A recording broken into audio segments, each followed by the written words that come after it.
1500 morts sur les routes en Côte d'Ivoire en 2020, dont 40% dans le district d'Abidjan. Tant qu'il y aura des morts, il nous faudra agir pour une route plus sûre. La prévention routière ou sécurité routière est l'ensemble des mesures mises en place pour empêcher les usagers de la route d'être tués ou gravement blessés dans les accidents de la route ou en enterrement. L'un des facteurs favorisant le cas d'accident est la prise de l'alcool au volant. Ce fait, dû à l'homme, a causé près de 30% des accidents mortels. Ces décès pourraient être évités si tous les conducteurs respectaient strictement la limitation légale de l'alcoolémie au volant. Conduite sous l'emprise de l'alcool. Quels sont les risques? Le risque d'être responsable d'un accident mortel est multiplié par 17,8 chez les conducteurs alcoolisés. Les accidents impliquant de l'alcool sont plus graves que les autres. Le nombre de personnes tuées par 100 blessés hospitalisés est de 23 pour les accidents avec l'alcool contre 10 pour les accidents sans alcool.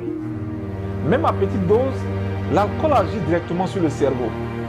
Raison de plus pour ne pas ignorer ses effets. À partir de 0,5 g par litre, les risques sont réels. Le champ visuel est rétréci. La perception du relief, de la profondeur et des distances est modifiée.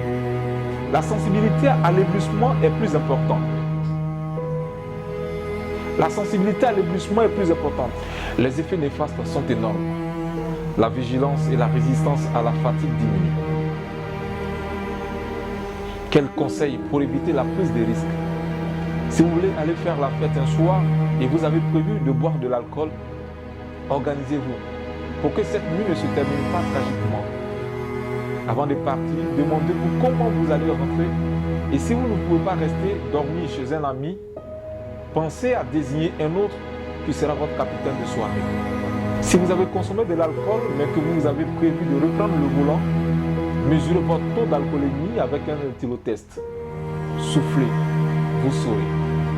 Si vous dépassez la limite autorisée, sollicitez des amis qui n'ont pas bu pour vous raccompagner. Soit également vous utilisez les transports en commun ou prenez un taxi. Ne laissez pas un ami qui a bu reprendre le volant. Refusez de monter dans un véhicule dont le conducteur n'est pas. Refusez de monter dans un véhicule dont le conducteur n'est pas en état de conduire.